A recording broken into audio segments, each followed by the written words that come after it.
الإنسان أعرض ونأى بجانبه وإذا مسه الشر كان يئوسا. Allah'a hamdolsun ki bu süre boyunca yaptığımız İslami hizmetlerle insanlarımıza birçok alanda hizmet vermenin haklı gururunu yaşıyoruz.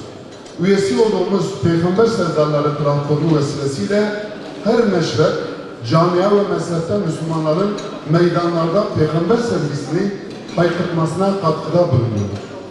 Yine üyesi olduğumuz Umut Kervanı yardımı vesilesiyle fakir, yetim ve mağdurlara ulaşmaya, Kur'an Nesli platformuyla insanlarımızı Kur'an ile buluşturmaya, Özgür Kudüs platformuyla ümmetin davası olan Filistin halkıyla dayanışmaya ve Müslümanların ilk kıblesinin bulunduğu bu mübarek topraklarda Siyonist teröre dikkat çekmeye çalıştık.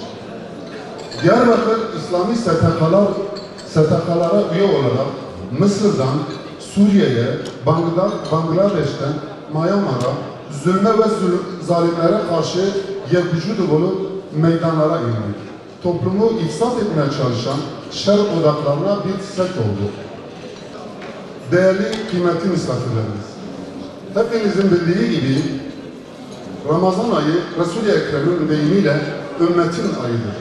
Bu ay boyunca Allah'a kul olmak isteyenler, başta oruç ibadeti olmak üzere camilerde Kur'an okuma halkalarında buluşmaya, teravih namazlarında bütünleşmeye, itikaf sünnetiyle manevi olarak yükselmeye, bir aydan hayırlı olan Kadir Gecesiyle ifani yücelmenin gayreti içine girmektedir.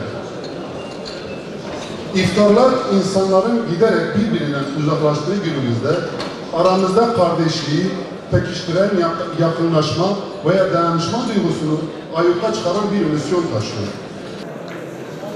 ربنا أرنا الحق حقا وارزقنا اتباعه وأرنا الباطل باطلا وارزقنا اجتنابه. اللهم احسن عاقبتنا في الأمور كلها وأجرنا من خزي الدنيا وعذاب الآخرة. ربنا آتنا في الدنيا حسنة وفي الآخرة حسنة وقنا عذاب النار. ربنا اغفر لنا ذنوبنا وإسرافنا في أمرنا وثبت أقدامنا وانصرنا على القوم الكافرين. ربنا اغفر لنا ولوالدينا وللمؤمنين يوم يقوم الحساب. اللهم احشرنا مع النبيين والصديقين والشهداء والصالحين. بخاطر القرآن الكريم تمام كتب وصحف سماويك يا ربي بحق جبرائيل وإسرافيل وعزرائيل وميكائيل تمام ملائكة مقربين يا ربي. دست المسلمان بقيني هوديو محبتنا بنا وبشدين يا ربي. اللهم ارسل عليهم ريحا صرصرا فاجعلهم كأعجاز نخل خاوية. اللهم لا تؤاخذنا بما فعل السفهاء منا من جميع الآفات والأمراض والبلايا وثبت أقدامنا وانصرنا على القوم الكافرين. وصلى اللهم على سيدنا محمد وعلى آله وأصحابه أجمعين.